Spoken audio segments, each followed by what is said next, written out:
Allora, buonasera a tutti, io mi chiamo Sergio Massironi, sono originario della diocesi di Milano, in realtà della provincia di Lecco, sono prete della diocesi dal 2002, attualmente lavoro al Dicastero Vaticano per lo sviluppo umano integrale e padre Frédéric Marie, che è con noi questa sera e che è il relatore principale di questa nostra serata, ci ha raggiunto da Parigi, è un frate francescano dal 2004, prima di essere stato frate francescano era un ingegnere, ha lavorato in Francia e anche in Giappone e poi, come vedremo questa sera, nel suo essere frate ha ricevuto la specifica missione di essere anche teologo e in qualche modo si è trovato o ha deciso di fare il teologo insieme ad altri con una modalità molto particolare e questo ci consente di tornare al tema di questo ciclo di incontri, perché l'aspetto della carità come atto politico che vedremo questa sera lega profondamente la ricerca teologica alla vita nella città e questo credo che sia un aspetto particolare e un taglio interessante con cui entrare nella questione che questo ciclo sta attraversando. C'è anche un modo di riflettere sulla rivelazione che può avere un impatto politico sulla realtà, ma non solo, vedremo questa sera, la realtà, la città, gli incontri che noi ogni giorno facciamo, le lotte che abbiamo da vivere all'interno di una città ci rendono sensibili in modo particolare alla rivelazione e quindi ci consentono di andare a fondo nella nostra comprensione anche di qualche cosa di grande come la carità. Parlando con Pietro D'Amore, il direttore editoriale di Castelvecchi che presentava il primo di questi incontri insieme con Don Virginio, ci dicevamo che forse tra le virtù la carità ha la caratteristica di non essere soltanto nostra, come la fede o la speranza, ma di essere una virtù anche di Dio stesso. E questa sera vedremo come questo aspetto può aiutarci ad andare un po' alle radici di una questione che ci riguarda tutti, sia credenti sia non credenti. Io ringrazio Don Virginio dell'amicizia, dell'incoraggiamento ad andare avanti in questo lavoro e tutti coloro che in questo momento portano avanti questa eredità preziosa della Casa della Carità, che è un segno forte, lo dico soprattutto per te che arrivi, che è la prima volta che dormirà a Milano, mi pare di avere capito, perché di solito da Milano è soltanto, mi diceva, passato con mete più francescane, insomma, Assisi, l'Umbria e così via, ma questa è una delle opere più significative, credo, nella vita ecclesiale della nostra città, che ha segnato una svolta anche nel modo di concepire, oltre che di vivere, la carità. L'occasione che ci ha fatto incontrare e che si è materializzata in un libro che è quello che dà il via alla nostra conversazione di questa sera è il fatto che tutti e due ci occupiamo di teologia dalle periferie. Io in realtà molto in ritardo rispetto a lui, nel senso che solo nel 2021 a Roma abbiamo avuto un input esplicito da Papa Francesco di portare all'interno di un lavoro di un dicastero anche la ricerca teologica e il Papa ci ha chiesto esplicitamente di farla partendo dall'ascolto di coloro che la Chiesa non è abituata ad ascoltare, quindi una teologia che non partisse dai libri e che non si svolgesse nell'accademia, ma che ritornasse eventualmente ai libri, eventualmente anche a scriverne, ci mancherebbe altro, ma solo dopo aver incontrato, dopo aver ascoltato. E prima di iniziare questo lavoro nel 2021 sono stato messo in contatto con il centro Sèvres dei Gesuiti di Parigi, che già da una decina d'anni lavorava riconoscendo, ma ascolteremo molto questa sera, non voglio rubargli le idee, lavorava in ascolto dei poveri della città, in realtà non solo della città di Parigi. quindi non i poveri semplicemente come destinatari, ma ecco uno degli aspetti della carità che vedremo questa sera, una profonda reciprocità, uno scambio dove non c'è qualcuno in una posizione di forza che ha da dare e qualcuno in una posizione di debolezza che ha da prendere, ma un incontro, uno scambio dove anche chi pensava magari all'inizio di dover dare può solo entrare in una modalità che sia disposta a ricevere. Quello che ascolteremo questa sera, c'è scritto dialogo, ma lascerei adesso davvero la parola a lui, riguarda, vi do un po' la scaletta del suo intervento, di quello che gli ho chiesto, l'intuizione fondamentale del suo lavoro, cioè che cosa lo muove, che cosa spinge la sua, e non solo sua, perché è un lavoro corale, ricerca, che cosa vuol dire ascoltare, con che metodo ascoltare realmente le persone, anche qui povere. Un'altra questione sarà quando dire povere o povertà non rischi di essere già un'etichetta o uno stigma, e poi che guadagni ci sono stati nell'incontrare le persone che di solito rischiamo di evitare o di non volere vedere, con questo approccio disposto appunto a ricevere addirittura qualcosa che riguarda il senso stesso della vita. Lascio la parola a padre Frédéric Marie stasera e poi magari dialoghiamo ancora dopo. Buonasera, grazie. Mi dispiace ma non posso fare la conferenza in italiano, dunque vous pouvez la leggerla qui, spero che sarà bene. Alors, je vais rentrer directement dans mon sujet, peut-être un peu rapidement. Et je voudrais directement commencer par une source importante de ma recherche théologique. Alors bien sûr, comme frère mineur, comme franciscain, François d'Assise a été une source d'inspiration essentielle. Il appelait les lépreux nos frères chrétiens, et c'est avec eux qu'il découvre la signification profonde de la fraternité qu'il étendra à la fin de sa vie au sultan d'Égypte, à Frère Soleil, Sœur Notre Mère la Terre, jusqu'à sa mort, notre mort corporelle. Vous connaissez le fameux épisode du baiser aux lépreux est profondément ancré dans notre imaginaire franciscain. De tous les événements de sa vie, François ne rappelle dans son testament que la rencontre avec les lépreux. Je le cite, « Le Seigneur lui-même me conduisit parmi eux, je fis miséricorde avec eux, et ce qui était amertume se changea en douceur pour l'esprit et pour le corps. » Alors les premières biographies racontent cet épisode en introduisant quelques biais, et il faut entendre les critiques. Je cite celle de Maurice Belay, qui est un prêtre, psychologue français, qui écrit, je le cite, « On soigne les malades, sans doute, mais le soin est moins fait pour guérir que pour que s'exerce la charité. L'admirable n'est pas que la lèpre disparaisse, c'est le baiser aux lépreux. »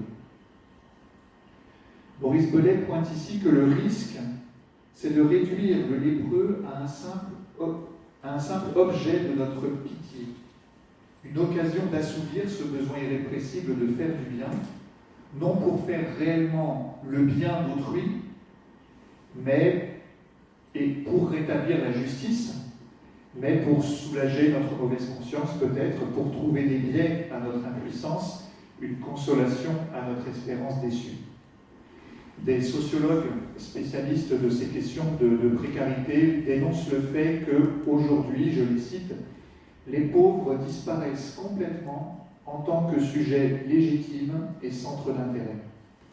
Le motif de l'aumône réside alors exclusivement dans la signification que prend le fait de donner pour le donneur. Si la charité permet d'assurer le salut d'une personne, c'est évidemment du donneur dont il s'agit. Je dis autrement le scandale. Quand François embrasse le lépreux, nous admirons François d'Assise. François gagne son paradis, il devient saint, et d'une certaine manière, nous oublions le lépreux qu'il a embrassé. Dans les textes, dans les légendes franciscaines, le lépreux disparaît. Alors, nous comprenons bien l'allusion que les auteurs de ces légendes ont voulu pointer. Ce lépreux qui disparaît, c'est la figure du Christ. En Matthieu 25, ce que vous avez fait à l'un de ses plus petits, qui sont mes frères, c'est à moi que vous l'avez fait. Mais quand Mère Teresa ou d'autres saints et saintes embrassent les lépreux, nous lisons leurs écrits spirituels, nous nous mettons à l'école de ces saints et de ces saintes, mais qui se souvient des pauvres eux-mêmes? Qui connaît leur espoir? Qui connaît leur combat? Qui connaît leur exigence de justice? Qui les a écoutés? Qui perçoit les espaces de liberté qu'ils construisent? Leur histoire est encore à écrire, leur expérience est souvent oubliée, leur pensée est méconnue, leurs paroles sont ignorées. Alors, on peut se rassurer en se disant que ce n'est pas nouveau. Dans le livre de Coëlette, on trouve cette phrase « La sagesse du pauvre est méconnue, et ses paroles, personne ne les écoute ». Coëlette 9, 16. Et vous voyez mon interrogation fondamentale, que serait une charité, ce que je viens de décrire, c'est une charité biaisée, que serait une charité qui ne ferait pas disparaître les pauvres? C'est un peu la boussole de mon travail théologique, et le livre que j'ai écrit est d'abord le fruit de quelques années de thèse en théologie, mais son intuition s'enracine bien plus profondément, je peux presque dire, dans toute mon histoire vocationnelle. Et à travers quelques rencontres, je voudrais vous partager ces éléments qui, je pense, peuvent ouvrir des chemins pour aujourd'hui, en particulier dans la perspective du synode dans lequel le pape François a engagé l'Église. Alors, un aspect important de ma recherche est son ancrage dans des expériences de rencontres qui m'ont marqué. J'ai vécu dans des quartiers pauvres à Toulouse, dans le sud de la France, à Marseille, aussi dans le sud de la France, mais l'autre sud, dans une maison qui accueille des enfants des rues au Congo-Brazzaville. Et j'évoque simplement deux rencontres. Je précise que toutes les rencontres dont je parle sont des rencontres que j'ai vécues personnellement. Alors, la première de ces rencontres, juste après mes premiers vœux dans l'ordre des frères mineurs, je me rends pour la première fois à une réunion de personnes en précarité à Toulouse, un groupe qui s'appelle les Chrétiens du Quart-Monde. Le Quart-Monde désigne cette part de la population qui est très pauvre dans nos pays occidentaux. Donc, le Quart-Monde, je vais l'utiliser souvent. Et lors de ma brève présentation, je dis que je suis religieux franciscain, et quelqu'un qui s'appelle Bernard me demande « c'est quoi un religieux ?» Et pris au dépourvu par sa question, et puis encore tout frais après le noviciat, je lui réponds « c'est quelqu'un qui a fait vœu de chasteté, d'obéissance et de pauvreté ». Et à ce moment-là, quand il entend le mot pauvreté, Bernard m'attrape le cou comme ça, et me rapproche de son visage et me dit « tu ne me parles pas de pauvreté, tu ne sais pas ce que c'est ». Voilà, cette première rencontre reste vraiment gravée au fer rouge en moi, et je reviens souvent après, même après toutes ces années de théologie, à ce constat, je me raccroche à lui, je ne sais pas. Je ne sais pas ce que c'est la pauvreté. Je n'ai pas cette expérience. J'en ai une autre, mais je n'ai pas celle de la pauvreté. La seconde rencontre que je voudrais évoquer est celle d'une jeune femme, également du Quart-Monde, dans le même groupe. À 16 ans, elle avait déjà subi plusieurs avortements. Donc, selon les critères de notre moralité catholique, on peut dire que tout la condamnait. Et pourtant, je n'ai jamais entendu quelqu'un parler de Dieu avec autant de rage, de déchirement, d'espérance, et j'ose le dire, de vérité. Comme Job qui hurle vers son Dieu. Et l'écouter partager sur la parole de Dieu, c'était comme réentendre le cri des psaumes, le cri de Bartimée, le silence de la femme adultère devant ses accusateurs, la souffrance de Lazare, du pauvre Lazare silencieux qui gît près du porche de riche. Dans mes cours de théologie, j'apprenais des éléments de discernement moral, des éléments objectifs, véridiques, des éléments présentés comme évangéliques, mais je n'arrivais pas à articuler ces expériences de rencontre avec la vérité que mes professeurs semblaient posséder. Est-ce que nous lisons le même évangile? Je me posais la question souvent, mais est-ce que je suis vraiment catholique d'entendre ça comme étant un psaume, ces paroles comme étant un psaume? En tout cas, je percevais que nous ne lisions pas les Écritures depuis le même lieu, depuis le même ancrage existentiel. Et je dois dire que ce décalage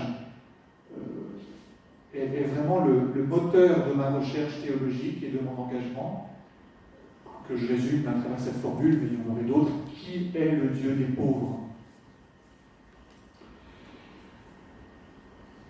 Alors, une attention religieuse privilégiée et prioritaire. Alors, nous définissons souvent la pauvreté comme un manque. Manque d'argent, manque de capacité à agir, manque de nourriture. Et donc, pour lutter contre la pauvreté, il faut d'abord nourrir des personnes, puis ensuite les loger. Et souvent, quand les pauvres ont de quoi manger et ont un toit pour dormir, nous considérons que le travail est fait. Mais les pauvres ne sont pas simplement des ventres à remplir ou un corps à protéger du froid. Dans l'Evangelii Gaudium, au numéro 200, le pape François écrit, je cite, « Je veux dire avec douleur que la pire discrimination dont souffrent les pauvres est le manque d'attention spirituelle. L'option préférentielle pour les pauvres doit se traduire principalement par une attention religieuse privilégiée et prioritaire. » Et d'où la question, comment écoutons-nous la foi des pauvres? Comment vivons-nous la foi avec les plus pauvres? Come vivere in noi la fede dei poveri, sta aggiungendo. Grazie. Grazie. Alors, en France, un prêtre a révolutionné notre approche de la charité. Il s'appelle Joseph Rezinski. Il est né en 1917, il est le fils d'un ouvrier polonais. Son père est venu travailler en France. Et de son enfance vécue dans la grande précarité au moment de la guerre, il garde deux souvenirs: la honte de sa mère, obligée d'aller mendier et de demander de l'aide aux bonnes dames de la paroisse.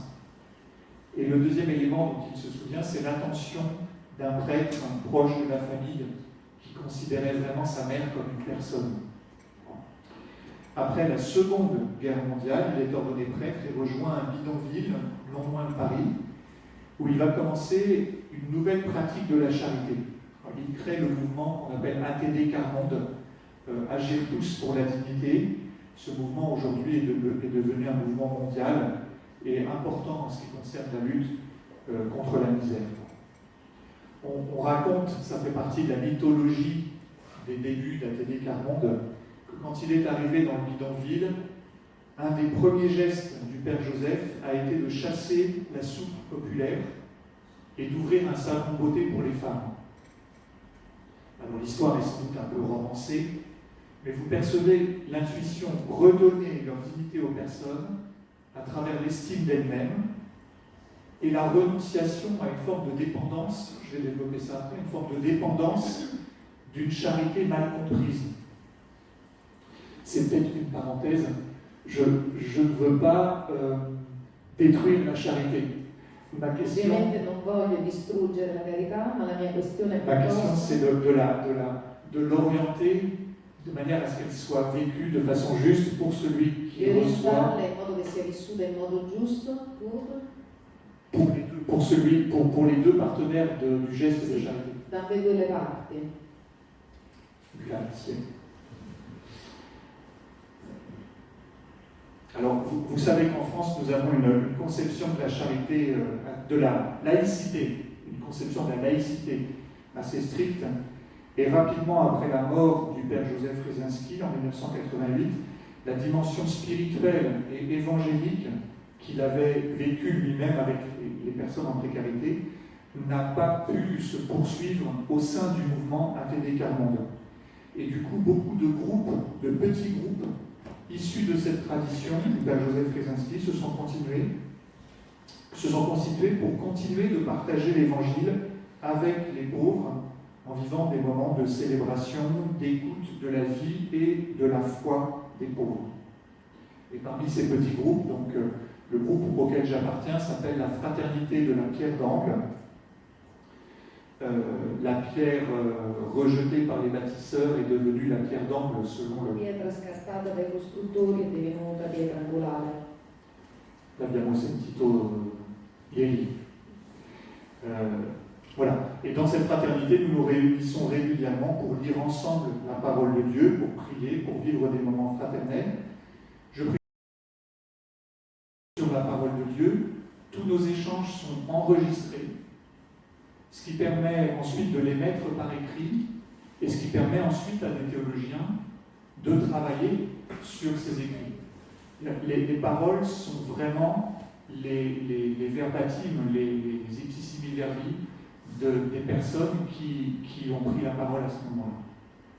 Ce n'est pas une reconstruction. Alors, j'ouvre, avant d'entrer dans... Plus avant, j'ouvre une parenthèse, parce que c'est souvent une difficulté autour de ce mot de pauvreté. Pauvreté, précarité. C'est important parce que souvent nous confondons différents types de pauvreté, ce qui nous empêche d'entendre correctement à la fois les plus pauvres et notre expérience avec eux. Je m'explique. Quand nous parlons des pauvres, il y a un certain malaise qui peut naître en chacun d'entre nous. Est-ce que ce n'est pas stigmatiser ceux que nous essayons d'intégrer? On essaie d'être ensemble et en même temps on dit « Ah non, toi t'es pauvre ». Vous voyez? Est-ce que ce n'est pas les stigmatiser, les enfermer dans une catégorie, alors justement que nous voudrions les aider et les intégrer dans la communauté?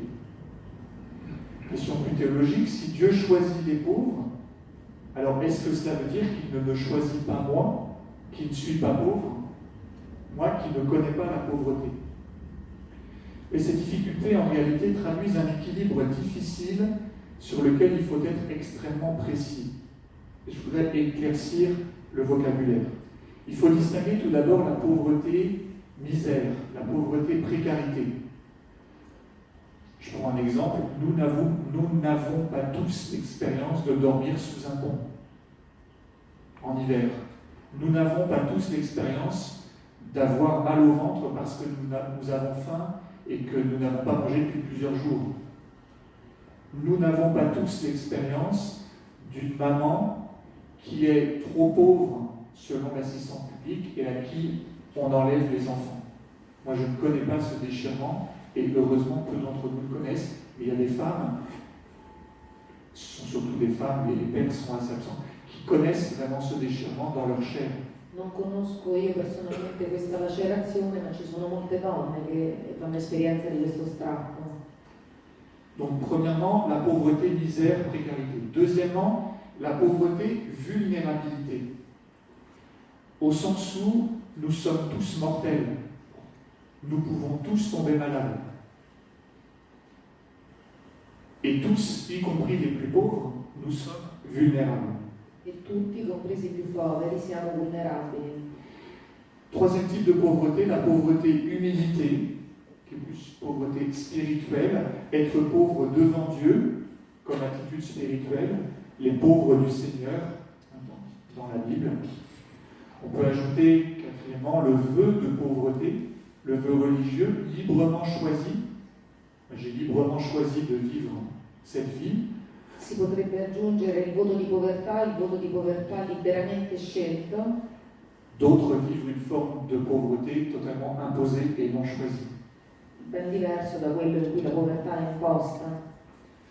On peut ajouter la pauvreté comme état ou la pauvreté comme relation. C'est pour ça que souvent, personnellement, le Père Joseph je ne parle pas des pauvres, mais des plus pauvres, pour indiquer un mouvement, une mission. Les pauvres ne sont pas simplement un groupe social, mais c'est une orientation, une direction pour nos politiques, aussi bien publiques que nos politiques ecclésiales. Qui est le Dieu des pauvres? C'est finalement répondre à cette question, qui est mon prochain? Alors, je veux simplement souligner rapidement que la vulnérabilité n'est pas la précarité. Toute personne humaine est limitée, confrontée à la souffrance. En ce sens, nous sommes tous pauvres, car tous confrontés à nos limites humaines et finalement à la mort. Mais certains seulement connaissent la précarité économique, l'humiliation, la honte, la dépendance vis-à-vis de l'assistance publique. En ce sens, nous ne sommes pas tous pauvres, car nous ne partons pas tous de la même expérience de vie. Alors, j'ajoute en plus que la précarité sociale amplifie la vulnérabilité et la rend plus douloureuse encore. Les personnes précaires, les personnes pauvres, misérables, ne sont pas seulement des personnes fragiles avec un problème économique en plus. Les pauvres ne sont pas seulement des riches sans argent. Je prends un exemple. 2 bébés naissent dans une famille, naissent tous les deux aveugles. C'est un exemple réel. Mais l'un naît dans une famille qui va lui apprendre à lire avec ses doigts, qui va lui apprendre à jouer un instrument de musique, et l'autre naît dans une famille pauvre et sera totalement mis de côté pendant son enfance, car ses parents ne savaient pas quoi faire avec cet enfant. Vous voyez, même fragilité, même vulnérabilité, et pourtant 2 précarités différentes qui vont conduire à des vies totalement différentes. 2 precarietà diverse. Alors écoutez, la foi des pauvres, come facciamo? Alors je n'ai pas de réponse à cette question. J'aimerais pouvoir vous présenter une méthode de l'écoute, mais je vous préviens tout de suite, je ne crois pas qu'une telle méthode existe. Il y a plutôt des expériences de l'écoute, des moments où nous avons su écouter et où quelque chose s'est dévoilé à nous, et au contraire des moments où nous avons été incapables d'écouter et où nous avons dû faire le constat d'un échec qui, avec les plus pauvres, peut parfois être violent. L'important est de relire ces occasions pour en faire des apprentissages. Alors j'aime bien mettre le terme de méthode en opposition, en écho à celui d'aventure. Une méthode suppose que nous avons déjà parcouru un chemin. Nous faisons des expériences, nous pouvons les reproduire et nous définissons une méthode. Mais partir à l'aventure demande une autre attitude intérieure. Il ne s'agit pas d'appliquer une méthode A, B, C, D, un plan qualité avec des critères, mais de se laisser étonner par ce que nous découvrons, se laisser détourner du chemin prévu. Accepter les impasses aussi, que nous ne pouvons pas prévoir, chercher le détroit qui nous conduira sur un océan plus vaste. Alors maintenant, à travers quelques anecdotes, je vous propose tout de même quelques points de repère pour cette écoute. Le premier point de repère, entrer dans la réciprocité. Alors, première anecdote, une femme, Charlotte, vit entre la rue et un petit hôtel. C'est à Marseille. À Marsiglia. Elle participe au groupe de partage d'évangile de la paroisse. Et quand elle vient, elle est toujours coquette, elle est toujours soignée. Et un jour, je la croise dans la rue. Elle était mal peignée, elle n'avait manifestement pas fait attention à elle. Nous discutons, mais dans le cours de la conversation, je me permets de faire une très légère allusion à ses cheveux en bataille. La confiance entre nous le permettait. Sur le coup, j'avais estimé pouvoir prendre ce risque au regard de notre relation de confiance. Charlotte comprend très bien ce que j'ai voulu dire, ce que j'ai perçu, et elle me répond, je la cite, « Je vais voir mon assistante sociale Si je suis trop bien mise, elle ne me donnera rien. Et nous voudrions vivre avec les plus pauvres une relation d'égalité tout de suite. Vaincre rapidement notre sentiment de peur, de maladresse, d'incompréhension, le sentiment qui nous habite souvent lors de nos rencontres. Cela doit rester notre perspective. Et beaucoup de lieux d'église sont justement vécus par les personnes en précarité comme des lieux où une certaine réciprocité est possible, une forme de gratuité peuvent se vivre. Des lieux où il n'y a pas, les personnes le disent souvent, d'un côté les pauvres et de l'autre les riches.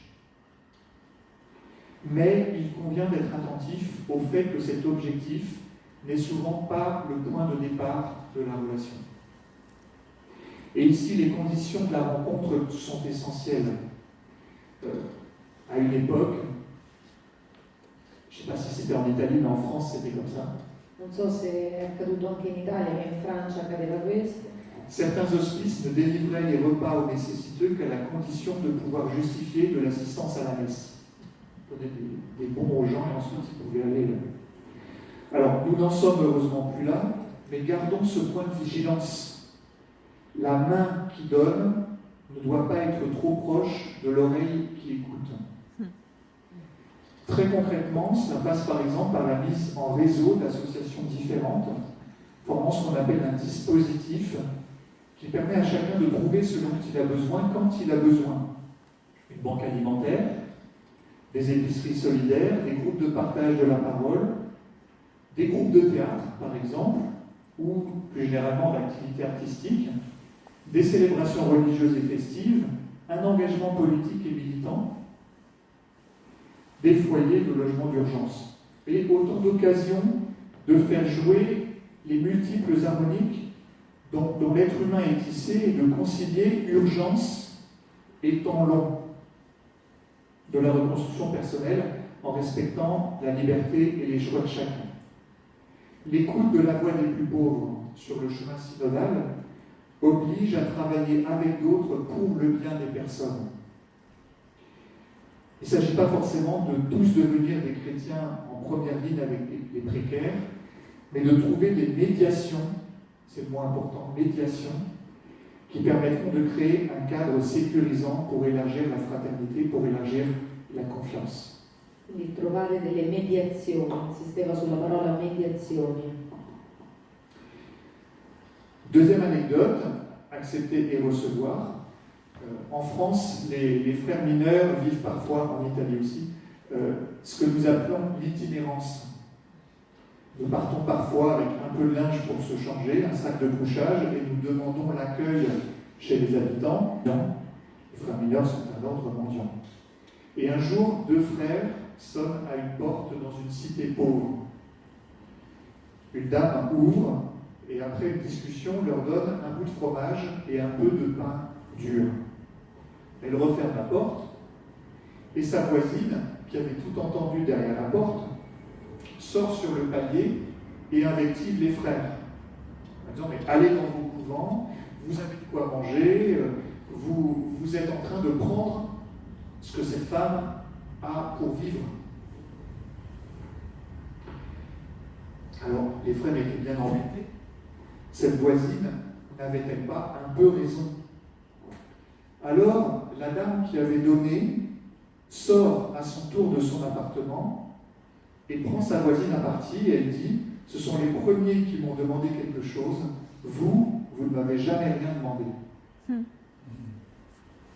Et encore la question du don. Sommes-nous toujours du côté de la main qui donne? Ou est-ce que nous acceptons aussi de recevoir des gens, des plus pauvres? Et qu'est-ce que ça veut dire accepter de recevoir des pauvres? Pour moi, ça a été une des choses les plus difficiles quand j'étais invité chez des familles. Una delle cose per me più difficili quando sono stato invitato presso delle famiglie. Qu'elle m'offre le café. Quando mi offrono il caffè. Dans des tasses très très sales. In tazze molto sporche. Ah ben voilà. Alors vous savez déjà. Voilà, dans des tasses très sales. Voilà, ça rejoint, vous voyez, la réciprocité. Et pour elles, ces personnes-là, c'était un geste essentiel. Et Per quella donna è stato un gesto essenziale, voilà. Mais qui reste difficile parce que. che resta non di meno difficile. Alors, mon troisième point, comment tout entendre. Alors, j'étais très marqué dans mon travail théologique par la lecture de Georges Semprin. Semprin est un rescapé des camps de concentration nazis, et toute sa vie, il a cherché à répondre à une question: comment raconter l'inimaginable? Faut-il décrire minutieusement ce qui s'est passé, ou faut-il au contraire passer par l'art, par l'évocation, par l'artifice? Et il écrit, je le cite, « On peut tout dire de cette expérience », ici pour lui l'expérience des camps. On peut tout dire de cette expérience, il suffit de s'y mettre. Mais peut-on tout entendre, tout imaginer? Le pourra-t-on? En auront-ils la passion, la compassion, la rigueur nécessaire? Semprin souligne ici, à mon avis, un point essentiel. Les pauvres ne se taisent pas parce qu'ils n'ont pas les mots ou parce qu'ils auraient de la difficulté à s'exprimer. On parle souvent du mythe du silence des victimes. Le silence des victimes, c'est un concept bien pratique et déresponsabilisant pour expliquer que les victimes ne parlent pas. Deresponsabilizzante, quindi non depotenziante. En fait, ce silence est aussi largement dû à l'incapacité de l'auditeur à entendre ce que les victimes ont à dire. Donc, à la problématique de l'ineffable, je ne peux pas dire, comme incapacité de celui qui parle, doit s'ajouter celle de l'inaudible comme incapacité de celui qui écoute. Je prends deux exemples pour illustrer ce point, qui vont être plus pratiques. Un monsieur qui s'appelle Pierre vit dans la misère depuis son enfance. Il a construit un foyer et un jour je le rencontre et il me dit que sa femme est à l'hôpital. Je m'assois, je le connaissais depuis longtemps aussi. Lo conoscevo da molto tempo già. Je m'assois et il me raconte son histoire. Je résume très très rapidement. Après l'annonce du handicap de ses enfants, il se met à boire et perd son travail. Mais on découvre alors un problème cardiaque à sa femme. Il arrête de boire, mais la maladie s'est transmise aux enfants. Il retrouve un travail, mais il a un accident de la route en allant voir sa femme à l'hôpital et perd à nouveau son emploi. C'est ce que le père Joseph Frézinski appelle le cumul. Et c'est cet effet de cumul. Pour celui qui ne connaît pas ces réalités, il y a une sorte d'effet tragicomique. Personne ne peut imaginer une telle cascade, un tel enchaînement. Et personnellement, plus Pierre me racontait son histoire, et plus j'avais envie de rire. Je me serais cru devant ces dessins animés de Walt Disney, où il arrive toujours quelque chose d'impossible et d'énorme au héros ou au anti-héros. Et puis le deuxième effet, c'est la petite musique de la méfiance. Est-ce qu'il n'est pas en train de me mentir? Est-ce qu'il n'est pas en train d'exagérer pour susciter ma pitié? Cette incapacité d'écouter, d'imaginer l'inimaginable, les pauvres la sentent et du coup s'enferment dans le silence. Deuxième exemple, je me souviens de Jérôme, dans un des groupes que j'animais. Jérôme a participé pendant plus de 15 ans à ces groupes, sans jamais dire une seule parole. Une seule parole. Et un jour, l'animatrice du groupe prend son courage à deux mains et lui demande: « Tu voudrais dire quelque chose, Jérôme ?» Et il répond ceci: « Je ne peux pas raconter, on va me prendre pour un fou. » Vous voyez, non pas « je ne peux pas raconter parce que je n'ai pas les mots », je ne peux pas raconter parce que la vie est trop dure, il y a ça aussi. Mais surtout, je ne peux pas raconter, on va me prendre pour un fou. Sous-entendu, vous ne pouvez pas comprendre ma situation, vous l'interpréterez à partir de vos critères de bonne conduite, vous ne la comprendrez pas comme moi je la comprends de l'intérieur. Oui, notre emprunt, peut-on tout entendre, tout imaginer? Le pourra-t-on? En auront-ils la passion, la compassion, la rigueur nécessaire? Petit commentaire en italien. Pour moi, ces trois mots sont essentiels. La passion, c'est quelque chose qui nous prend aux tripes. E per me queste sono tre parole essenziali. La passione è qualcosa che ti afferra al ventre, alle viscere. La compassion, parce que c'est souvent une action qui se fait dans la douleur et dans les larmes. La compassione perché spesso è un'azione che si realizza nel dolore e fra le lacrime. Et la rigueur nécessaire, parce que si on veut faire entrer ces paroles en théologie, E il rigore necessario perché se si vuole far entrare queste parole nel campo teologico, on doit les mettre en écho avec les Écritures, le magistère, la tradition. bisogna metterle in risonanza, in eco con le scritture, il magistero e La tradition. la tradizione. Pardon. C'est pas simplement le sentiment, mais quelque chose de plus profond et de plus fort. Non è semplicemente il sentimento, ma qualcosa di più profondo e di più forte. Alors pour terminer, je voudrais évoquer quelques fruits et quelques pistes ouvertes par cette écoute attentive de la parole des pauvres. En effet, cette écoute n'est pas seulement une pratique de conversation, elle est en fait une façon de vivre et d'engager l'option préférentielle pour les pauvres, une priorité plus large aux plus pauvres. Elle est une pratique de recherche et de soin de la parole, de recueil, d'écoute. Cette écoute est l'expression de ce que Léonard Gogoff appelle une ecclésiogénèse, c'est-à-dire une église qui naît de la foi des pauvres. Une église qui naît de l'engagement avec eux et pour eux. Les deux articulés. Parce que cette foi, encore une fois, ne se donne pas sans médiation. Les plus pauvres sont les premiers témoins de la communion, de ces déchirures, et ils sont aussi les premiers catalyseurs d'une société inclusive et de la fraternité du royaume de Dieu. Alors, premier point, celui du pardon.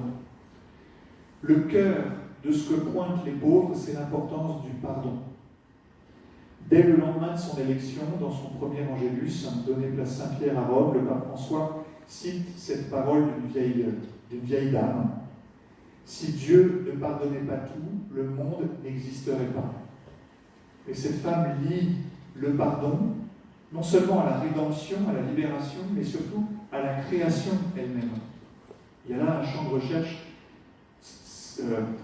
que nous commençons tout juste à entrevoir pour nouer ensemble le cri des pauvres et le cri de la terre. C'est aujourd'hui un de mes principaux axes de travail. Alors, écoutons les paroles de Geneviève, une personne engagée dans des groupes de partage Carmonde depuis plusieurs années. Elle a grandi dans ce qu'elle appelle une prison pour pauvres dans le nord de Paris, à Nanterre. Je la cite. Dans le Notre Père, pardonne-nous comme nous pardonnons aussi. J'avais lu l'Évangile bien des fois. J'avais récité le Notre Père. Mais un jour, je l'ai entendu comme un appel. Et j'ai pris la route du pardon. Dieu est présent dans les psaumes. Certains crient vengeance, parfois, c'est dur. En même temps, c'est ce qu'on ressent dans la haine. Le Christ a prié ces psaumes. Comment était sa prière? La haine est devenue prière. J'ai crié ma haine avec ces psaumes et Jésus était avec moi. Je le relis à l'Évangile. Aide-moi car j'ai du mal à croire. Et pour moi, ces psaumes, c'est « Je déteste, aide-moi à pardonner ». J'ai mis plus de 15 ans à pardonner à ma mère, et à la fin, je m'en suis occupé pendant 9 ans, et j'ai été au bout du pardon. Vous voyez, la parole du Notre Père, comme nous pardonnons aussi, est essentielle dans la conception que les plus pauvres ont du pardon. D'une certaine manière, elle semble d'abord interdire tout pardon, parce que les plus pauvres se savent coupables. Je lisais quelque chose, quelqu'un qui disait notre plus grand péché, c'est de mettre des enfants au monde. Ho una volta letto qualcuno che diceva che il nostro peccato più grande è mettere al mondo dei figli. Oui, je continue. J'ai fait des choses trop graves pour que Dieu me pardonne, disait quelqu'un. Je n'arrive pas à pardonner à mes enfants, alors Dieu ne me pardonnera pas, disait une autre. Le pardon qui est souvent impossible, qui est d'abord impossible.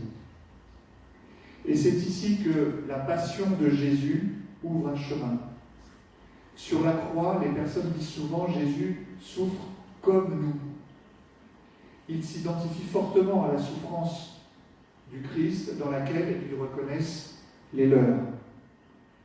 Je cite Bernard qui l'explique avec des mots très simples, qui explique ce chemin de libération offert par le Christ en croix. Jésus pardonne. Il y arrive, pas moi, j'aimerais bien. Je commente, Jésus pardonne au bon larron à ses bourreaux qui ne savent pas ce qu'ils font. Il y arrive comme homme. C'est important. Le pardon n'est pas donné par Jésus, le Seigneur, qui surplombe et qui dit voilà, je vous pardonne. Il est donné par quelqu'un qui souffre. C'est le pardon d'un homme, au creux du malheur, qui arrive à ce sommet de l'humanité qu'est le pardon. Léonard de Boff a cette formule que je trouve magnifique. Seul Dieu peut être aussi humain. Seul Dieu peut être aussi humain. Et Bernard revient à sa situation. Moi, je n'y arrive pas. Je n'arrive pas à pardonner. Pourtant, j'aimerais bien. Le désir est là. La porte au fond de la misère est ouverte. Mais il faudra encore beaucoup de temps pour parcourir le chemin, ce que Geneviève appelait la route du pardon. Je pense qu'il y a vraiment, dans ces quelques phrases et puis dans beaucoup d'autres, des éléments pour ouvrir le débat avec nos conceptions parfois très étriquées du pardon, y compris dans sa pratique sacramentelle. Alors dans Evangelii Gaudium, le pape François écrit, je le cite longuement, au numéro 198, « Je désire une Église pauvre pour les pauvres. Ils ont beaucoup à nous enseigner. En plus, je souligne, en plus de participer au Sensus Fidei, par leur propre souffrance, ils connaissent le Christ souffrant. Il est nécessaire que tous nous nous laissions évangéliser par eux. La nouvelle évangélisation est une invitation à reconnaître la force salvifique de leurs existences et à les mettre au centre du cheminement de l'Église. Nous sommes appelés à découvrir le Christ en eux, à prêter notre voix à leur cause, mais aussi à être leurs amis, à les écouter, à les comprendre et à accueillir la mystérieuse sagesse que Dieu veut nous communiquer à travers eux. La mystérieuse sagesse que Dieu veut nous communiquer à travers eux. L'écoute des plus pauvres nous invite à approfondir notre conception, la conception de ce qu'on appelle le sensus fidei. Le sensus fidei, c'est cette capacité donnée à tout chrétien, par le baptême, de discerner en Église les vérités de foi. Alors, dans les premiers siècles du christianisme, un critère de discernement du sensus fidei a été l'accord de tous les fidèles, ce qu'on a appelé le consentement universel. Dans un aspect temporel et dans un aspect spatial, la foi est la même pour toutes les cultures, sur tous les continents, à toutes les époques, même si son expression peut prendre des formes différentes. Alors saint Augustin ajoute que la vraie foi est partagée, je le cite, depuis les évêques jusqu'au dernier des fidèles laïcs.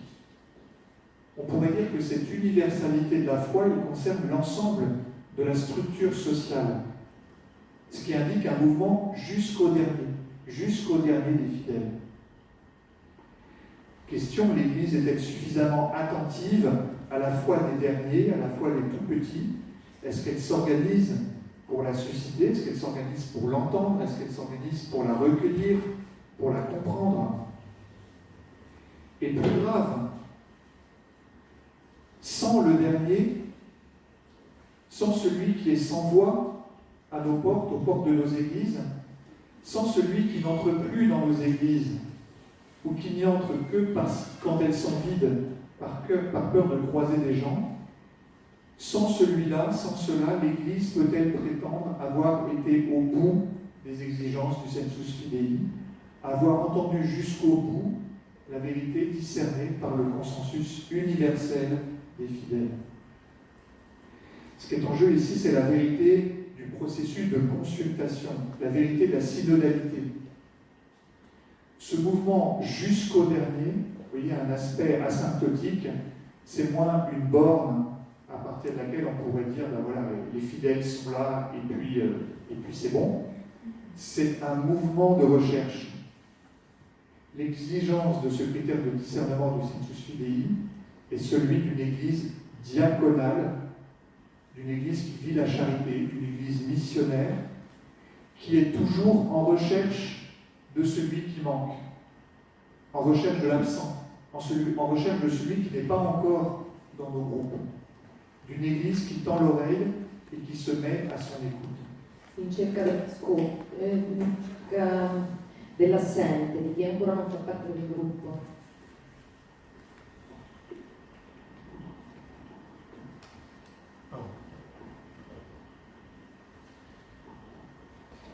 Dans la citation d'Evangelii Gaudium au numéro 198, le pape va plus loin, en plus de participer au sensus fidei. Les pauvres, par leur propre souffrance, connaissent le Christ souffrant. Que veut dire ce « en plus » qui semble la propriété exclusive des pauvres? Je rappelle cette citation de l'Évangile: « Ce que tu as caché aux sages et aux intelligents, tu l'as révélé aux tout petits. » Dans mon travail théologique, j'ai proposé d'appeler sens de la foi des plus pauvres ce savoir particulier de ceux qui vivent la précarité, qui ont cette expérience humaine particulière et qui nous enseignent. Et davantage, dit le pape, qui nous sauvent la force salvifique de leurs existences. L'enjeu n'est pas seulement une invitation éthique ou une morale, une exigence de justice. Il s'agit aussi de rencontrer le Seigneur là où il se donne. Il s'agit de recevoir le salut, de recevoir une révélation, ce que le pape appelle toujours dans l'Évangile Gaudium numéro 198, la mystérieuse sagesse des pauvres. Dit autrement, la charité n'est pas seulement un acte éthique, un acte pour rétablir la justice, mais elle est proprement théologale. Un acte qui révèle l'être même de Dieu. Teologale, non teologico, che rivela l'essere stesso di Dio. Dans Evangelii Gaudium, toujours, le pape François souligne l'importance de vivre le processus synodal comme, je cite, le rêve missionnaire d'arriver à tous. Le rêve d'arriver jusqu'au dernier. Un rêve difficile qui met l'Église en situation de recherche, en situation d'écoute, non plus simplement en situation d'enseignante, mais en situation d'apprendre quelque chose de notre humanité souffrante. Les scandales d'abus sexuels dans l'Église montrent bien qu'elle n'est maîtresse en humanité que dans la mesure où elle se met à l'écoute des souffrants, des victimes, des pauvres, des petits, parce que c'est là qu'elle rencontre son Seigneur crucifié qui la conduit vers la résurrection. Ce rêve missionnaire est une manière d'articuler charité et justice.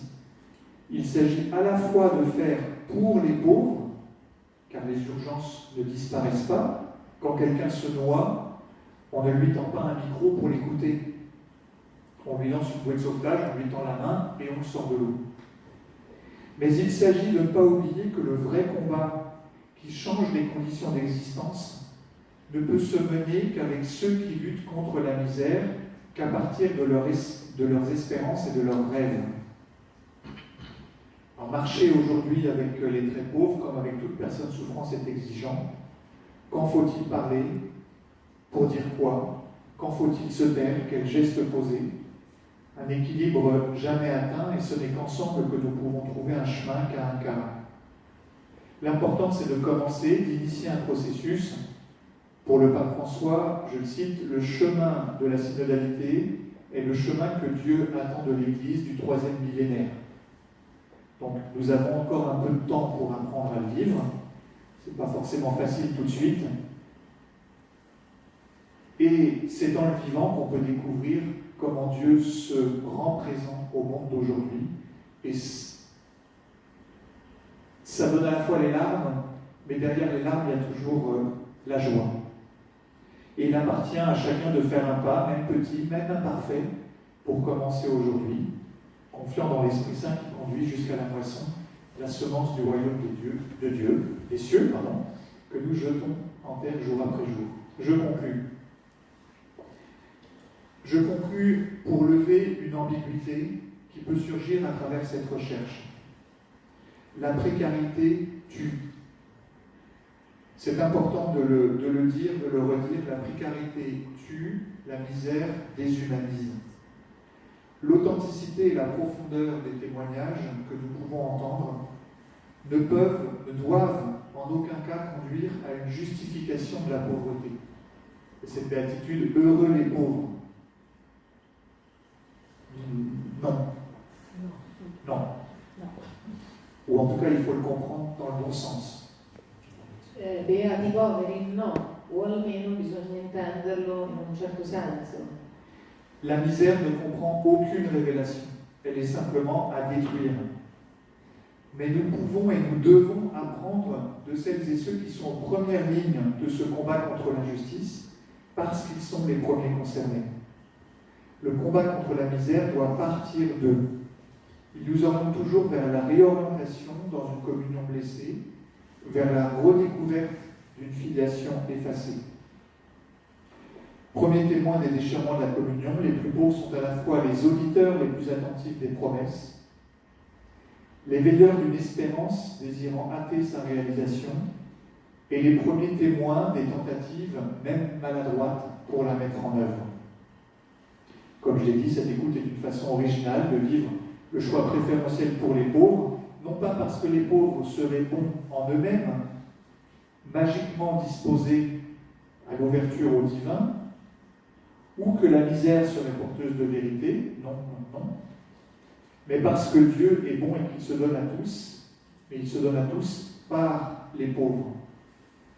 Et plus encore, Dieu ne se révèle pas seulement aux pauvres pour être connu de tous, il se révèle comme pauvre, comme le souligne une intuition peu développée du Concile Vatican II, je cite, « C'est dans la pauvreté et la persécution que le Christ a opéré la rédemption ». Lumen Gentium 8, qui reprend saint Paul, lui qui est riche, s'est fait pauvre à cause de nous, pour nous enrichir de sa pauvreté. Je vous remercie.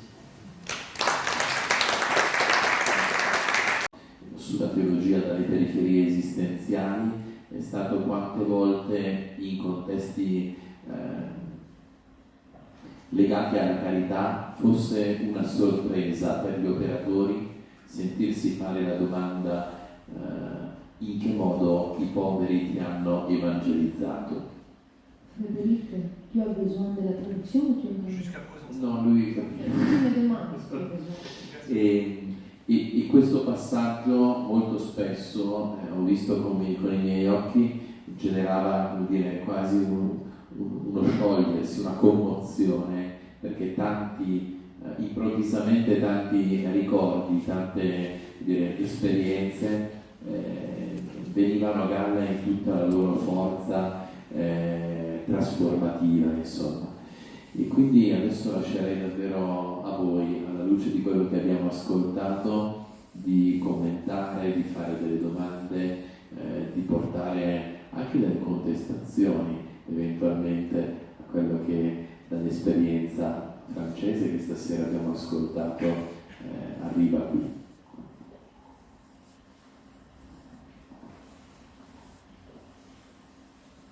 Io magari faccio. Mi ha molto interessato e colpito il suo usare il termine politico anche in relazione a questa attività, diciamo così, a questa comunione con i poveri, come nella pratica quotidiana o nei gruppi o comunque nelle comunità si opera la politica?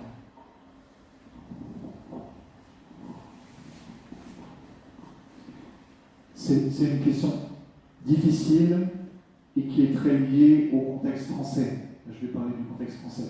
È una questione molto difficile, molto collegata al contesto francese, vi parlerò del contesto francese. Le contexte français fait que l'Église n'a pas le droit de parler de politique. E il contesto francese fa sì che la Chiesa non abbia alcun diritto per la politica.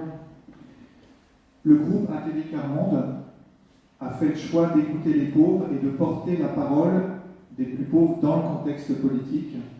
Il nostro gruppo ha fatto la scelta per i poveri di portare la parola dei poveri nel contesto politico. À travers le dialogue avec les assistantes sociales, avec les juges pour enfants, avec les politiques publiques de la cité. Attraverso il dialogo con gli assistenti sociali, con je suis perdu. Le logement, les questions du logement, les questions La questione des droits. dell'abitazione, dei diritti. Voilà. Les groupes de la Fraternité de la Pierre d'Angle, nous discutons de la parole de Dieu. Noi discutiamo molto della parola di Dio. On pourrait dire que ce n'est pas de la politique. Si potrebbe dire non è politica. Et c'est là l'importance de ce que j'ai appelé les dispositifs, c'est-à-dire la plupart en fait, des personnes dans ces groupes Ed è qui l'importanza di quello che io ho chiamato il dispositivo, ovvero che la maggior parte delle persone che stanno in questo gruppo ont une double appartenance spirituelle, fraternité de la Pierre d'Angle, et politique à travers d'autres groupes. hanno una doppia appartenenza spirituale, quindi la fraternità, nella fraternità, e politica appartenendo ad altri gruppi. Ça, c'est le premier aspect de la réponse qui est un aspect pratique. Questo è il primo aspetto, il primo punto della risposta, che è un aspetto pratico. Il y a un deuxième aspect de la réponse qui est beaucoup plus profond à mon avis. Ma c'è un secondo aspetto della risposta che è molto più profondo a mio parere. Comment faisons-nous pour construire une politique à partir des plus pauvres? Come facciamo noi? Je ne suis pas plus le verbe. Construire, comment construisons-nous? Come costruiamo noi un gruppo a partire dai più poveri?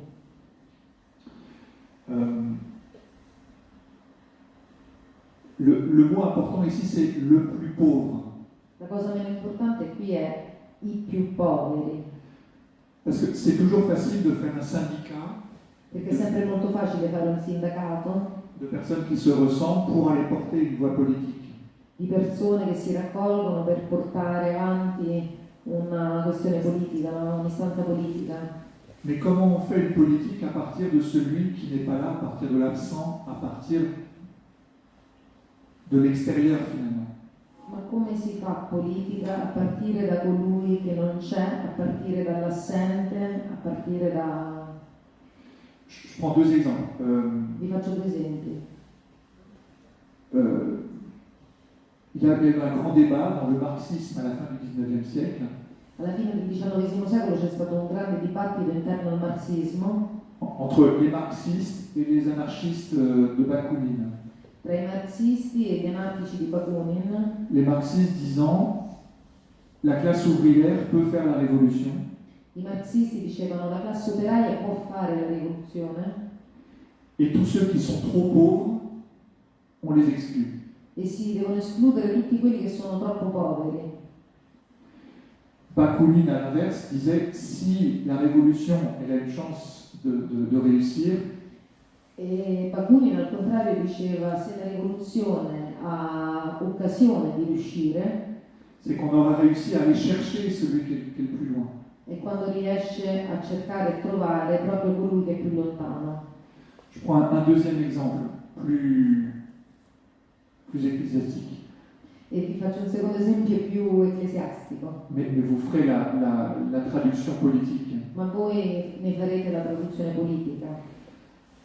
À Marseille, j'avais monté un groupe avec des personnes en précarité. J'ai monté un groupe. A Marsiglia io ho formato un gruppo, On lisait l'évangile, leggevamo il Vangelo, on prenait le goûter. e bevevamo. Voilà, Sì. Et pour que les personnes participent à la vie de l'Église, on faisait un petit peu de ménage. E affinché le persone potessero partecipare alla vita della Chiesa, offrivamo, facevamo le pulizie. On l'a fait une fois ou deux. L'abbiamo fatto una volta o due.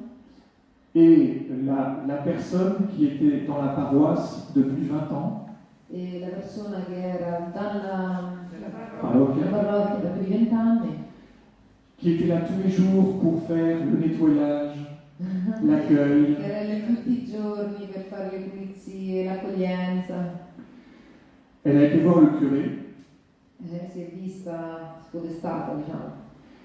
en disant ben, voilà, les serpillières sont sales. Et les serpillières, c'est Le serviere, le balai sì, le scope, est sale, il est rangé au mauvais endroit. erano sporche, quindi c'era tutto un disturbo al suo lavoro. Et elle a dit au curé, c'est soit eux, soit moi. E è andata a dire cura o al curato o me o loro.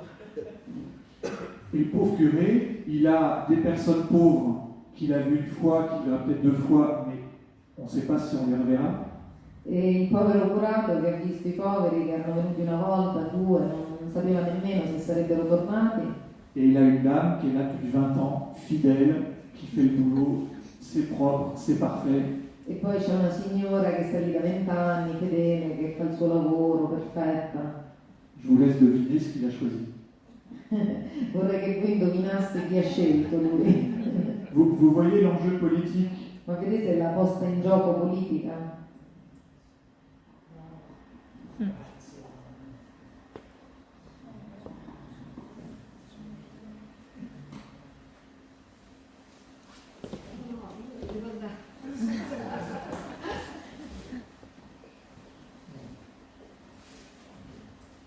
Magari una domanda ancora se c'è, perché abbiamo fatto un po' tardi.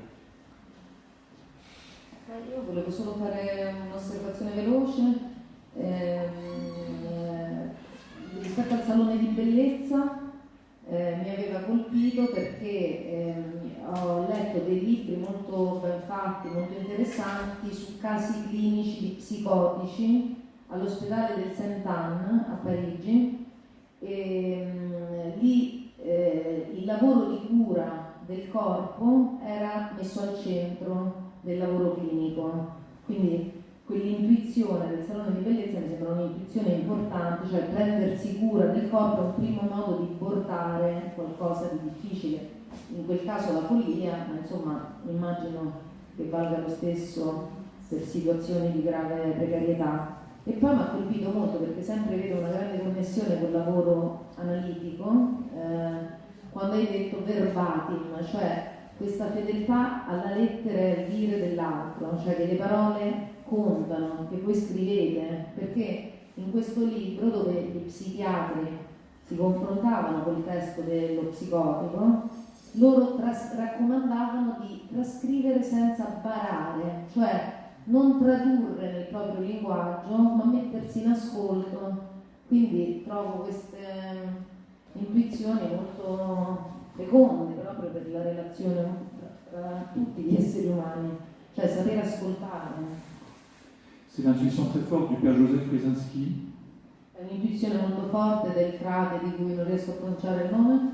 Rezinski. Je ne sais pas, ça je l'ai dit, je ne sais pas.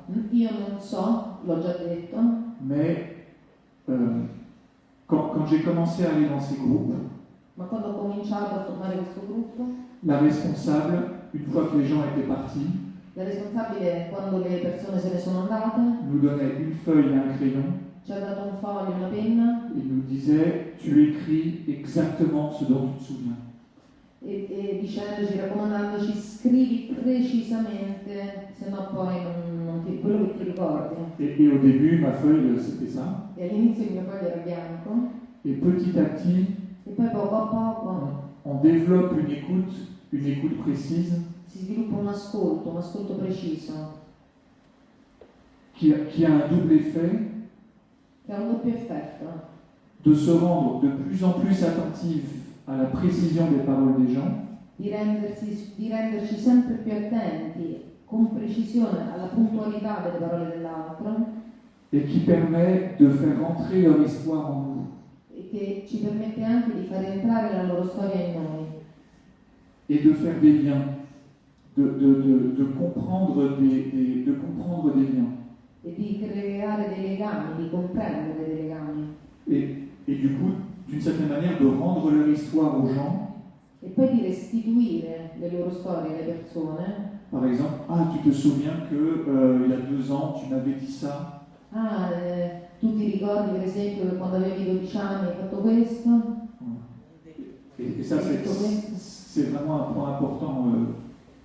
Dans la région parisienne, il y a un centre d'archives E questo è un punto molto importante in una regione parigina, in una zona parigina c'è un archivio qui collecte toutes ces données, tous ces enregistrements, beaucoup de photos, etc. che raccoglie tutti questi dati, tutte queste registrazioni, tutte queste foto Et qui fait l'histoire de la misère. e quindi fa la storia della miseria. Interessante, vorrei un travaglio su questo. Cioè ci vorrebbe un lavoro, qualcuno che lavori su questi On versi. travaille. Sì, lavoriamo.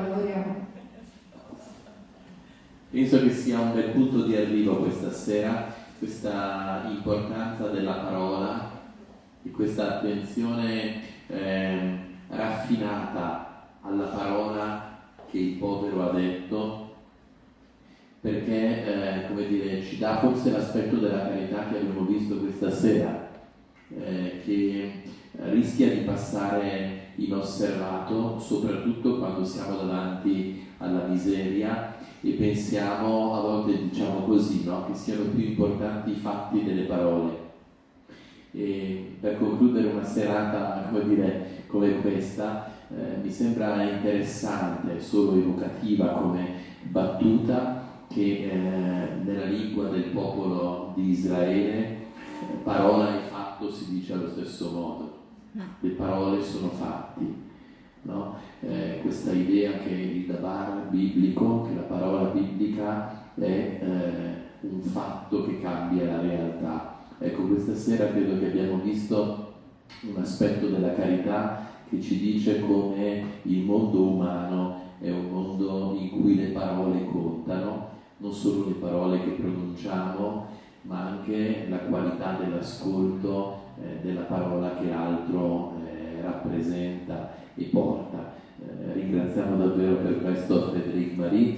In fondo c'è il suo libro, il terzo libro della collana Teologia dalle periferie che abbiamo inaugurato con Castelvecchi. La cosa interessante questa sera, un po' a sorpresa, che gli autori dei primi 3 volumi sono tutti qui. Non ci siamo messi d'accordo, non era obiettivo, ma siccome poi il 4º volume che stiamo per preparare avrà Don Virginio come autore e ci stiamo lavorando, abbiamo anche il 4º.